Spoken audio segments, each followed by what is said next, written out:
Davi, quando vamos para o Novo Testamento e nos deparamos com pessoas como Barnabé, como Paulo, na história da igreja, já não mais dentro do arcabouço bíblico, a história da igreja nos mostra personagens, homens, mulheres, jovens que foram pessoas que realizaram a obra de Deus de uma forma espetacular. Nós poderíamos citar aqui vários nomes: Charles Spurgeon, Billy Graham, poderíamos falar de Jonathan Edwards. Ou seja, nós teríamos aqui várias pessoas que poderíamos citar como pessoas nas quais nós olhamos para a fé, para a obra dessas pessoas, e não tem como não exaltar essas vidas. E, por vezes, nós até achamos que essas pessoas são superiores. Há algumas pessoas que você olha e você pensa, essa pessoa, ela está tão próxima de Deus, ela é tão íntima de Deus. Olha só o zelo, o trabalho realizado por essa pessoa é superior, essa pessoa ela deve ter alguma evolução espiritual, dado a dedicação à obra que essas pessoas realizam ou realizaram. Mas o fato, meus irmãos, é que eles não eram. Quando você olha para Noé, você vai ver, e a Bíblia ela é maravilhosa porque ela não mostra somente esses aspectos grandiosos desses personagens, como mostra também os seus deslizes, os seus defeitos. Noé teve, Abraão teve, Moisés teve, Davi teve, os apóstolos tiveram.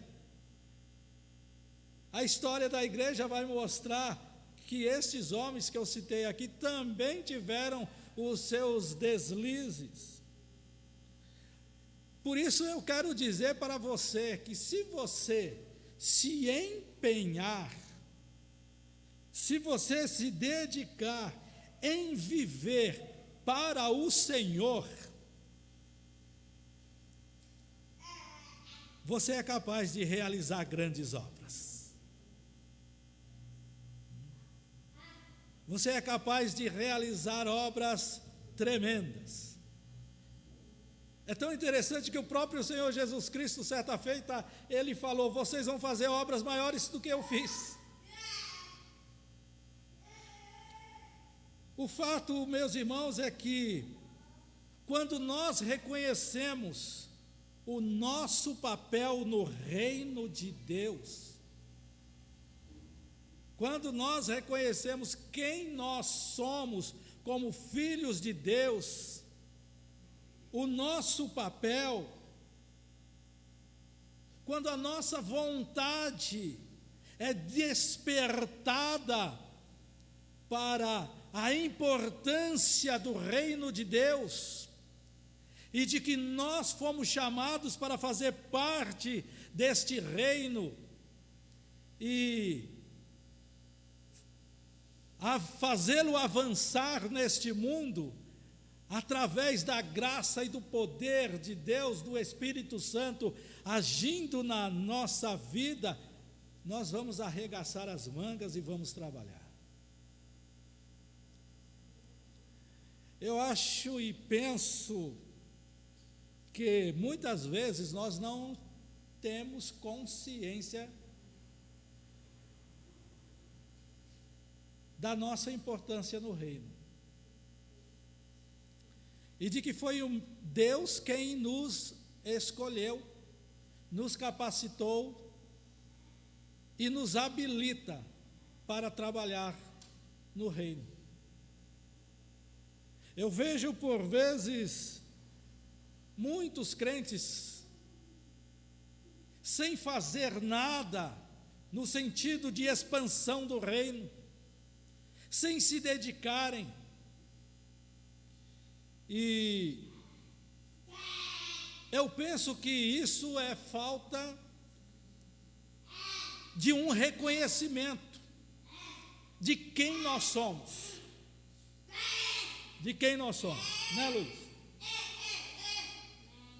E eu quero então usar este texto, a vocação apostólica, para falar aos irmãos acerca disso. Deus escolhe pessoas para viver e servir no reino. A primeira coisa, meus irmãos, que eu quero destacar diz respeito à nossa vocação, ao nosso chamado. Veja que o texto, no verso de número 13, ele diz assim: depois subiu ao monte e chamou o que ele mesmo quis, e vieram para junto dele. Marcos aqui está falando de Jesus. Jesus, após ali o seu momento de ministério, de início, ele está iniciando o seu ministério, e agora ele sobe ao monte, e ele chama algumas pessoas para que viessem para junto dele.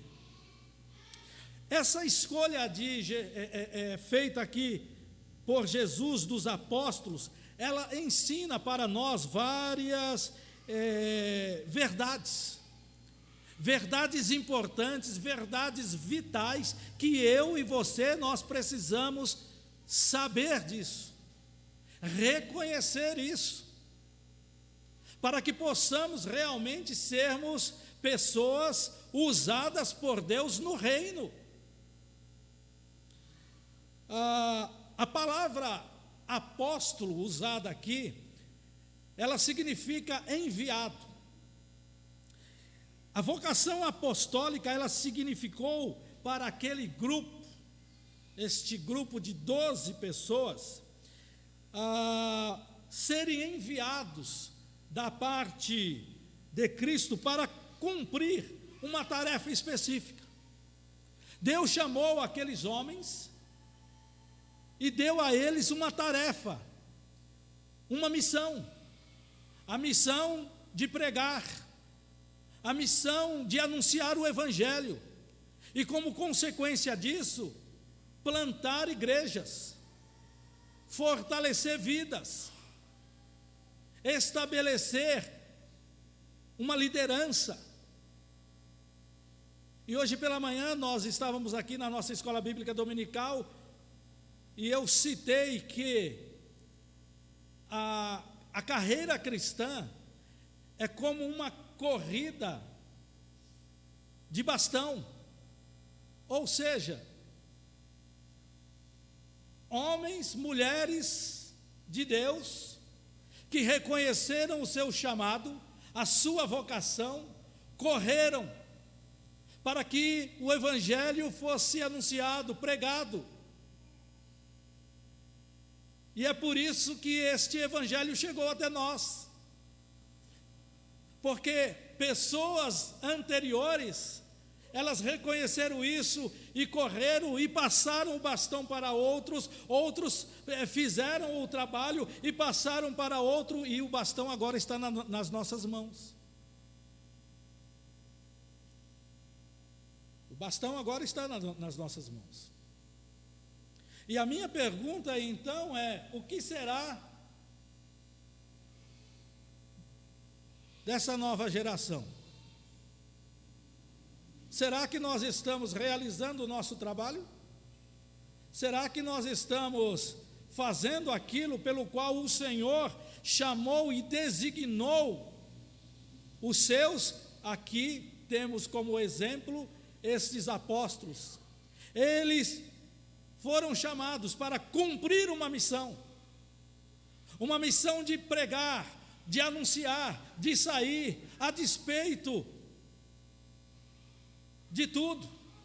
Interessante, meus irmãos, que vejam só, essas pessoas, eles andaram com Jesus, eles tiveram um aprendizado, porque isso é importante, isso é necessário. Deus nos chama, mas Ele nos chama para aprender a realizar esta obra. E estes homens, eu fico pensando, eles tiveram o melhor seminário que alguém já poderia, que qualquer homem jamais teve, que qualquer ser humano jamais teve. Eles andaram ao lado de Jesus, eles aprenderam com Jesus. E era necessário que Jesus manifestasse esta escolha pessoalmente aos seus discípulos. E sem dúvida, não só a eleição deles para a salvação, eleição essa que nós sabemos pela palavra de Deus, que já foi realizada antes da fundação do mundo. Todos nós fomos eleitos por Deus, escolhidos por Deus antes da fundação do mundo, e aqueles homens, eles sabiam disso, mas agora, no tempo, eles foram chamados por Deus, por Cristo, no seu ministério, para realizarem agora aquela obra. Primeiramente, então, Deus escolhe, antes da fundação do mundo, aqueles que são seus. Mas, no tempo, através de Cristo, através daqueles que realizam a obra de pregação do Evangelho, o Espírito Santo vai trabalhando na vida, vai transformando os corações para o conhecimento do Evangelho, regenerando pessoas para darem continuidade a esta missão. E é assim que nós vamos ver aqui. Deus escolheu homens frágeis. Deus escolheu pessoas que tinham as suas fragilidades, os seus defeitos. A necessidade, meus irmãos, aqui era de chamar e compor agora um grupo de discípulos que tinham um propósito específico. Primeiramente, aqueles homens precisavam reconhecer quem era Jesus realmente, reconhecerem o seu chamado. E é interessante que a sabedoria de Deus, ela é inquestionável, porque vejam só, aqueles homens haveriam de passar por várias situações impossíveis de ser vividas ou vencidas humanamente falando. Meus irmãos, quando Mateus ele faz a narrativa, aonde inclui isso que Marcos colocou para nós aqui, Mateus ele é um pouco mais amplo naquilo que ele vai falar, e ele destaca algumas coisas importantes. Ele destaca Jesus fazendo advertências realistas quanto ao que aquelas pessoas chamadas haveriam de enfrentar. E lá em Marcos, capítulo de número 10, a partir do verso de número 16, ele fala a respeito da oposição que eles iriam passar. Oposição, astúcia do mundo. Ele fala da ordem estabelecida, governo, sociedade, que iriam se virar contra eles. Ele fala de perseguição, de ódio. Vocês serão odiados, vocês serão perseguidos. Não somente isso, ele fala a respeito de conflitos familiares, a ponto de dizer: olha, vocês serão odiados até mesmo pelos da própria casa. Para mostrar, irmãos, a dificuldade que eles iriam enfrentar nesse ministério, na obediência a este chamado. E quando nós olhamos para o apóstolo Paulo, aquele que é chamado tempos depois, para este mesmo ministério, nós vamos ver este homem mostrando claramente a consciência que ele tem deste chamado. A ponto de, quando ele escreve as suas epístolas, ele diz: eu não fui escolhido por homem algum, mas eu fui escolhido para ser apóstolo por parte de Deus. Por parte de Deus. E meus irmãos, é esta a convicção que impulsionava aquele homem para encarar todo tipo de dificuldade, todo tipo de problema, inclusive as ameaças de morte. Inclusive as ameaças de morte, sempre mostrando uma fé inabalável, uma convicção inabalável. Quando ele escreve a sua última epístola, um pouco antes de ser levado à morte, ele diz: eu sei em quem tenho crido, e eu estou certo de que Ele é poderoso para guardar o meu tesouro até o dia final. Ele tinha convicção disso. E não eram as astúcias dos homens, o ódio das pessoas, não eram as prisões a que ele foi submetido que abalava a sua fé. Mas ele sabia quem o havia chamado. Ele sabia a quem ele pertencia. A minha pergunta para você é: você sabe a quem você pertence? Você tem essa convicção? Você tem essa convicção de que você pertence a Deus, que Ele chamou você, que Ele escolheu você antes da fundação do mundo, antes que houvesse qualquer coisa criada, Deus pensou em você. Já pensou nisso? E aí, passado o tempo, você nasceu dentro de uma família, você cresceu, você começou a realizar aí o seu papel nesse mundo, mas um dia o Evangelho chegou até você. E você foi atraído por Deus. Porque é assim que Ele faz, Ele escolhe na eternidade.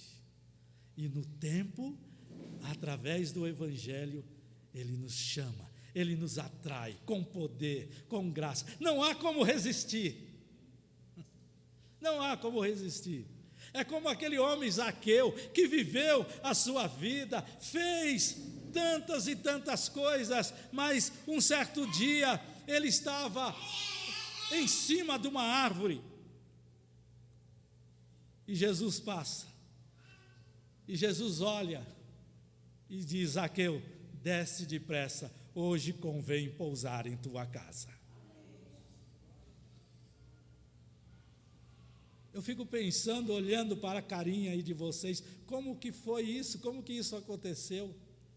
Qual foi o momento que Deus chegou lá e falou: chega,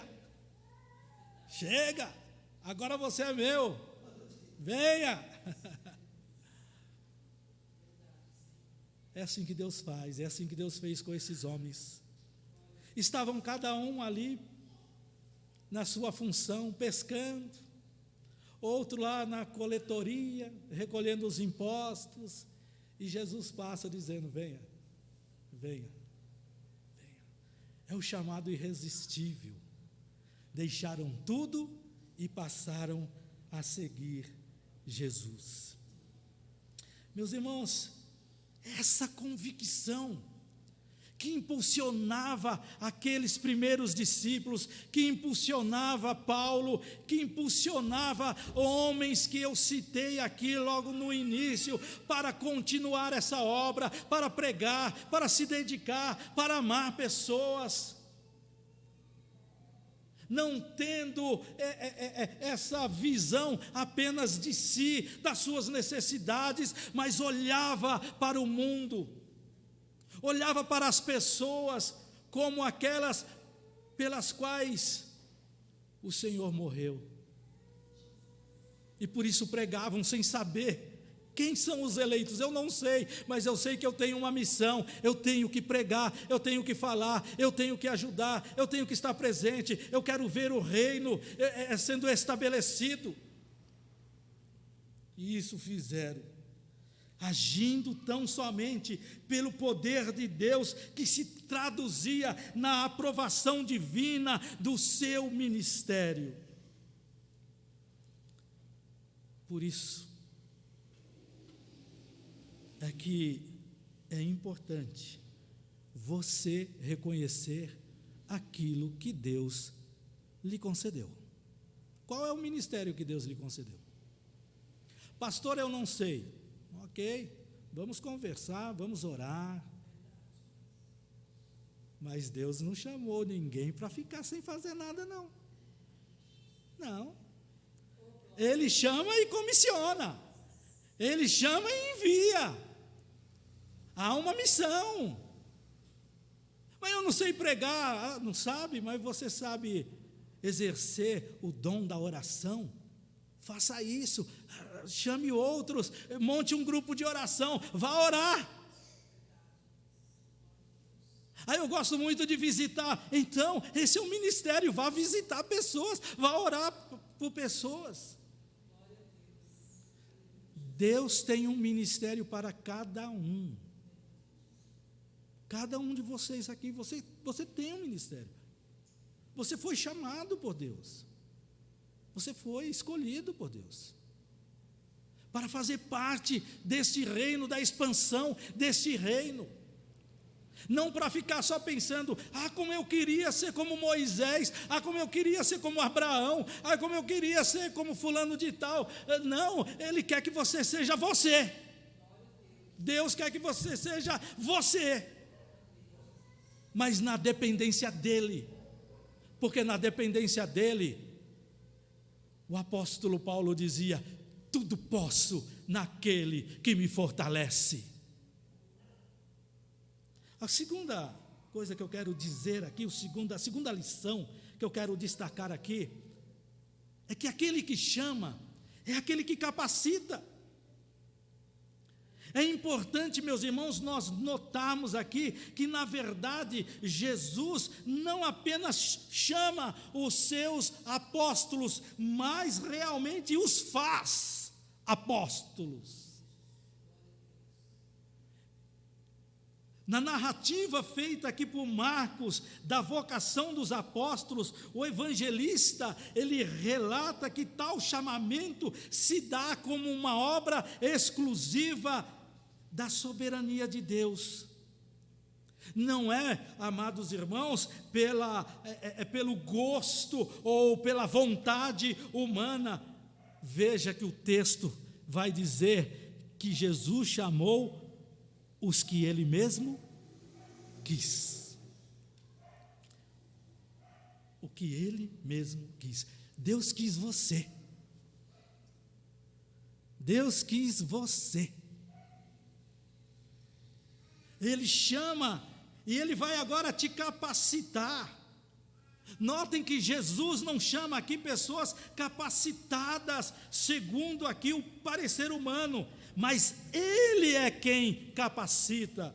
E é interessante que nós podemos tirar aqui essa ideia do verso 14, quando diz: então designou 12 para estarem com ele e para os enviar a pregar. Ele chama e ele mesmo vai designar. E a palavra usada aqui, o verbo designou, ele em outros momentos significa fazer.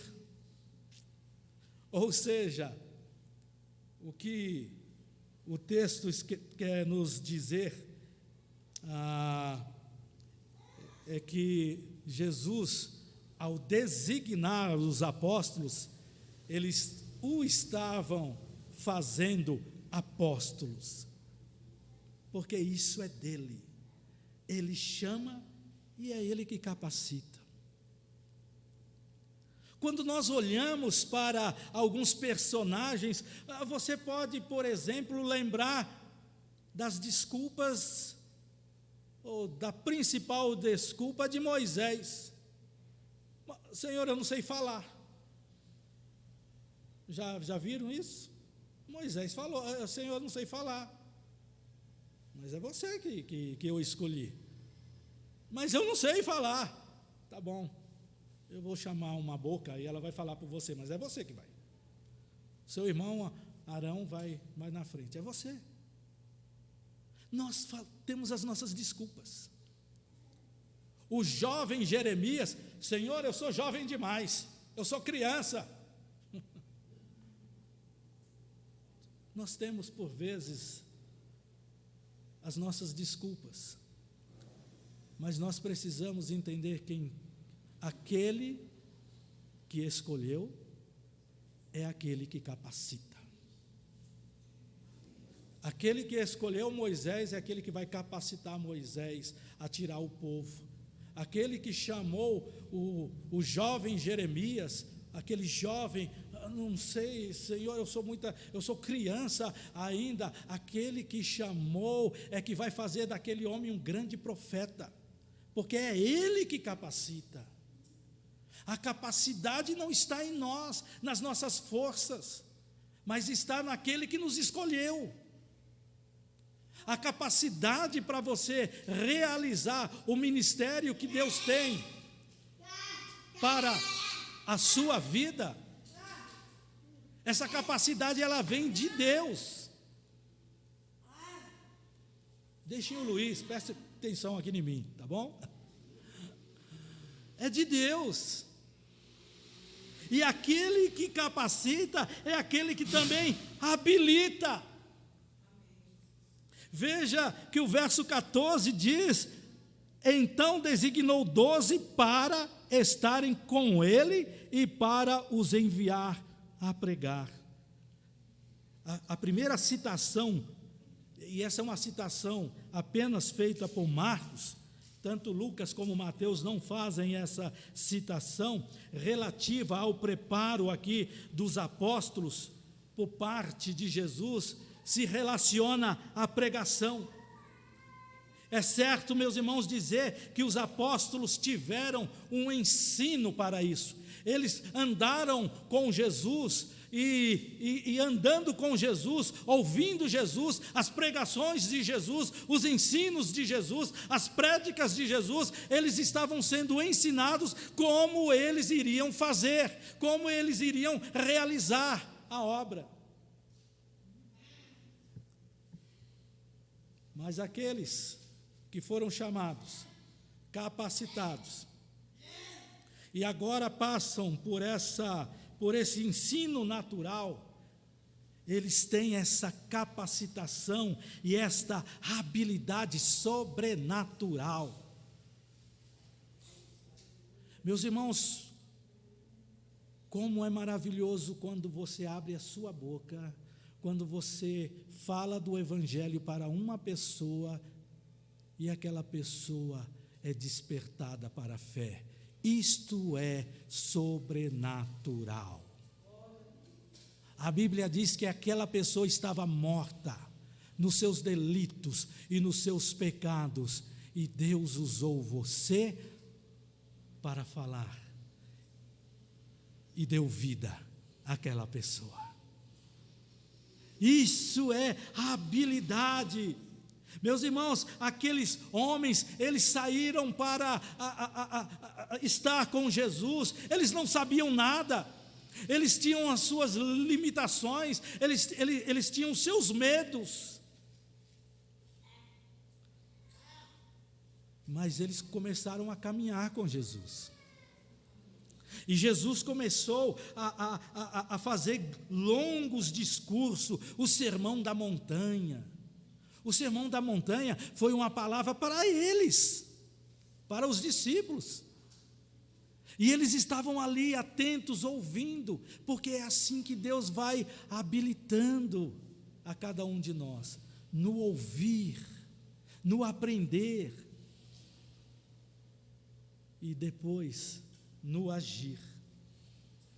Essa capacitação espiritual, ela vem com dons que o Senhor dá a cada um de nós.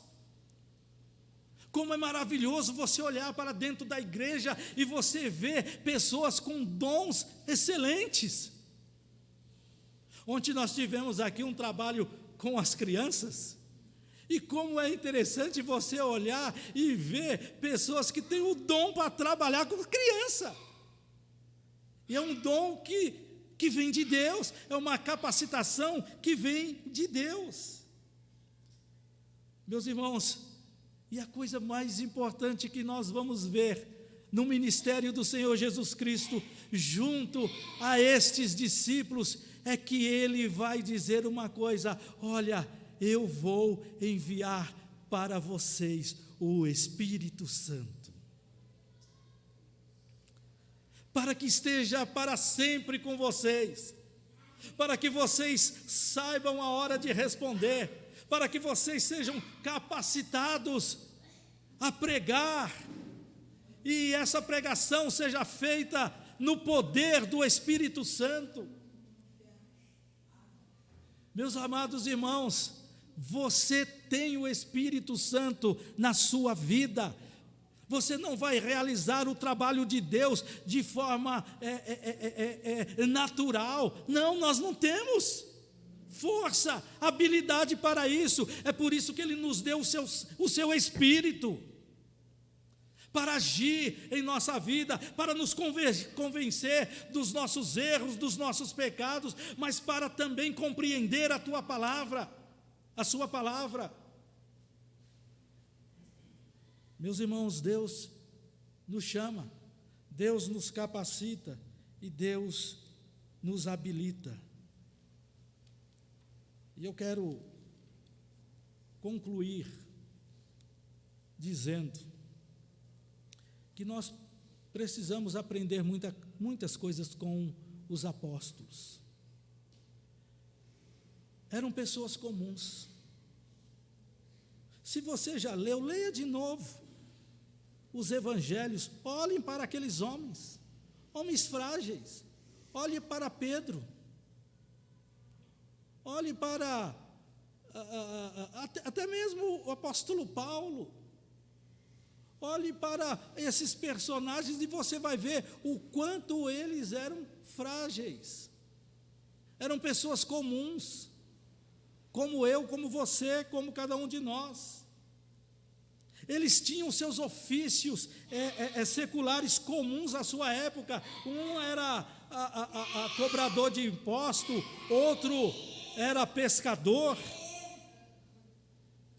A maioria deles não possuía formação escolar, mas foram poderosamente utilizados por Deus.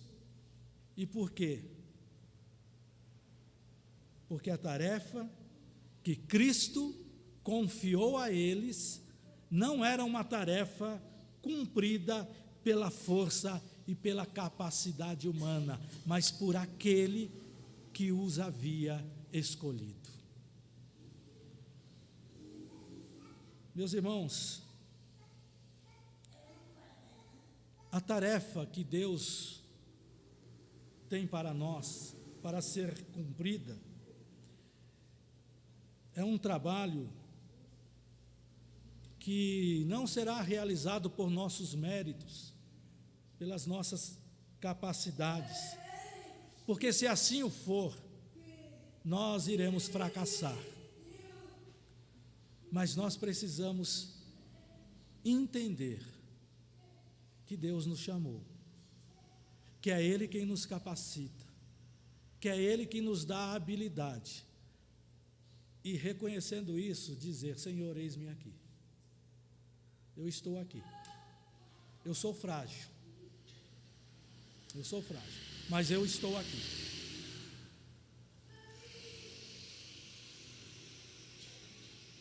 Quando um pastor chegou para mim e falou: você tem a vocação pastoral. Eu falei assim: não, você está enganado. Eu não tenho. Passou-se o tempo, um outro chegou e falou: você não quer ir para o seminário? Você tem chamado pastoral. Não tenho não. Não quero, que é isso. E aí esse pastor chegou e falou assim: eu vou escolher você para, vai haver eleição para o presbítero, e eu vou dar o seu nome. Eu falei: pode dar. E eu achava que jamais iriam votar em mim para presbítero. Mas eu recebi a maior votação de um presbítero na denominação até então. Eu fui a pessoa mais votada na história da denominação até aquela época. E aí eu cheguei e falei assim: eu vou ser o melhor presbítero. Eu vou ser o melhor presbítero. E hoje pela manhã eu estava até lembrando aqui, quando eu fui para a igreja presbiteriana, uma das pessoas que eu ouvi, que ensinava, e que eu estava ali no banco, ouvindo, era a Leila. A Leila, nossa irmã aqui. Hoje eu sou pastor da Leila. E tão interessante, meus irmãos, é que quando Deus chama, como eu falei no início, não tem como fugir. Não tem. Eu lutei, até o dia em que Cristiane, minha esposa, falou assim: você vai para o seminário. E eu falei assim: não, deixa. Não, você vai. E aí fica difícil, né? Quando a mulher fala, o homem obedece, né? E eu me lembro o dia que eu saí, e eu fui até a frente do seminário, e eu olhava para aquela porta, e eu falava assim: não é para mim. E fiquei ali, 20 minutos, meia hora, 40 minutos. Tinha hora que eu ligava o carro para sair, para vir embora, desligava e ficava ali. O celular tocou, era a Cristiane. E aí, já falou?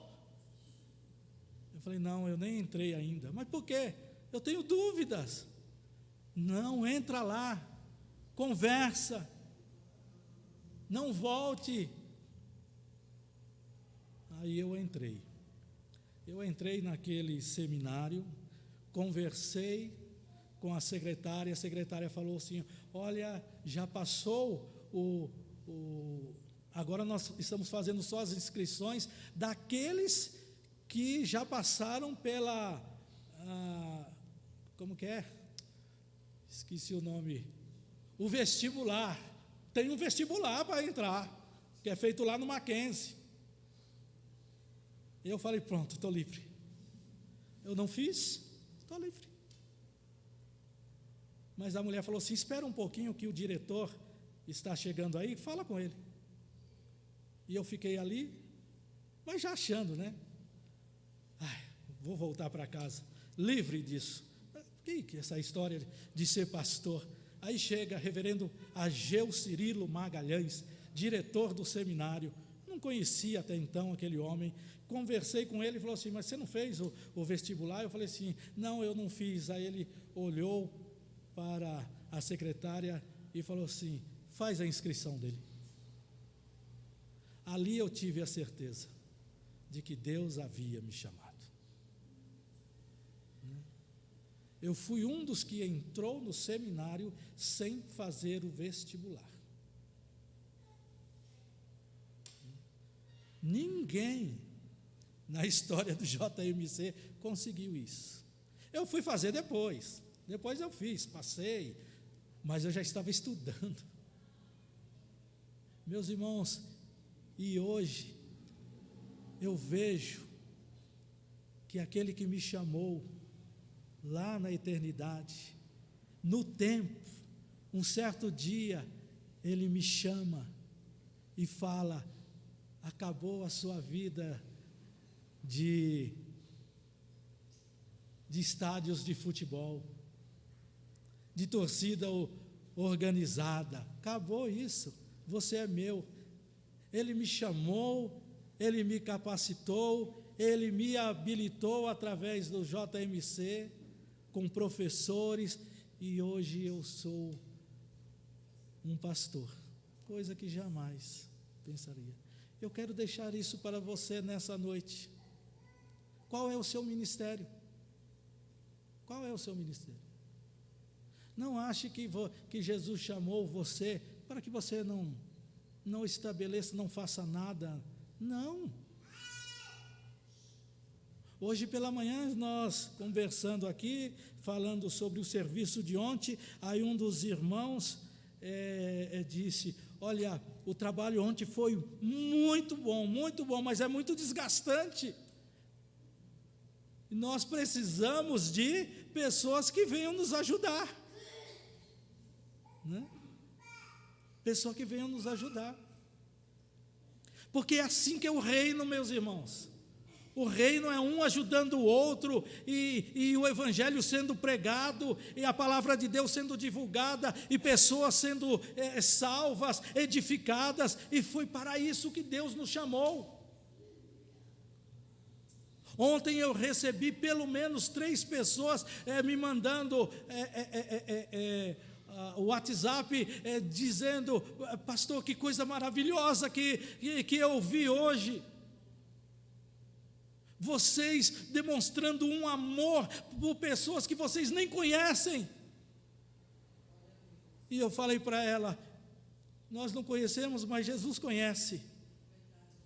Jesus conhece, e é para isso que nós nos colocamos, para aqueles que Jesus amou, e aquele que Ele já escolheu antes da fundação do mundo, para que estes venham a ser salvos, é que nós nos colocamos à disposição de Deus e dizemos: Senhor, eis-me aqui, envia-me a mim.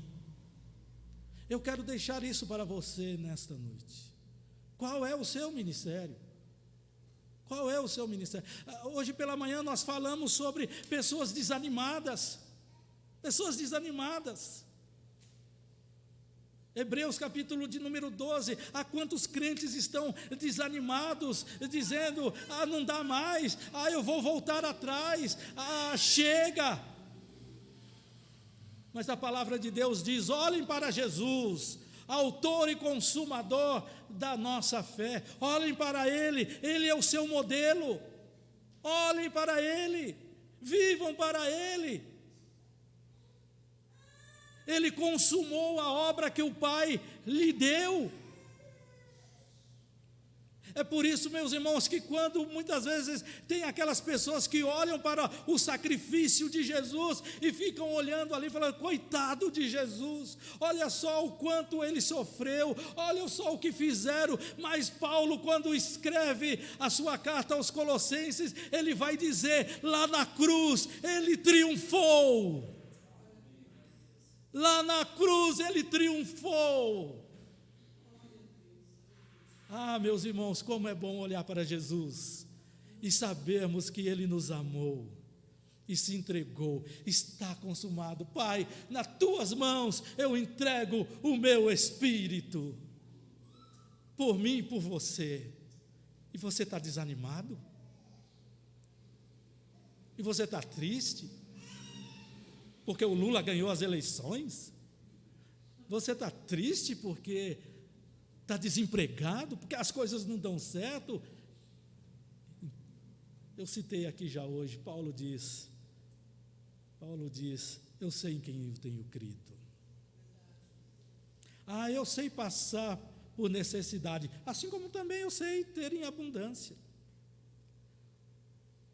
Tudo posso naquele que me fortalece. Queridos, saia dessa noite com isso. Ele me chamou, Ele me capacitou, Ele me habilitou, mas eu sou tão frágil. Mas foi você que Ele chamou. E eu quero que você, naquilo que é o seu dom, naquilo que é o seu ministério, você, nessa noite, se ajoelhe e fale: Senhor, toma nas tuas mãos, eu quero pregar para a tua glória, eu quero tocar para a tua glória, eu quero cuidar de crianças para a tua glória, Senhor, eu quero cuidar da tua igreja para a tua glória, Senhor, eu quero cantar para a tua glória, eu quero fazer para a tua glória, Senhor, eis-me aqui, que Deus nos abençoe, que Deus nos ajude, amém. Obrigado, Pai, obrigado pela tua palavra. Tu, ó Pai, nos escolheste para ti. Não havia nada em nós que nos conduzisse ao teu amor. Estávamos perdidos, mortos nos nossos delitos e nos nossos pecados. Mas o Senhor em graça veio até nós, pela graça sois salvos. E nós estamos aqui, ó Deus.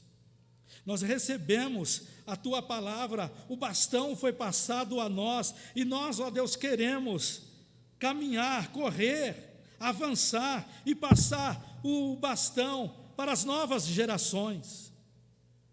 Eis-nos aqui, Senhor. Envia-nos. Perdoa, Senhor, quando nós ficamos frágeis, quando nós não queremos, ó Deus, por vezes realizar a tua obra por motivos fúteis. Pai, como é bom lembrarmos essas verdades, que foi o Senhor quem nos chamou, que é o Senhor quem nos capacita, que é o Senhor quem nos habilita. Por isso, nessa noite eu, juntamente com os meus irmãos aqui, nós queremos dizer: Senhor, eis-nos aqui, envia-nos, em nome de Jesus. Amém, amém. Irmãos, eu me estendi muito, mas nós temos ainda a posse, e eu quero chamar aqueles irmãos que pertencem às sociedades. Nós não temos as sociedades aqui, todas elas completas, mas eu vou chamar aqueles que foram eleitos. Da UPH, me parece que só tem o nosso irmão Alessandro, ele é o secretário, né? Por favor.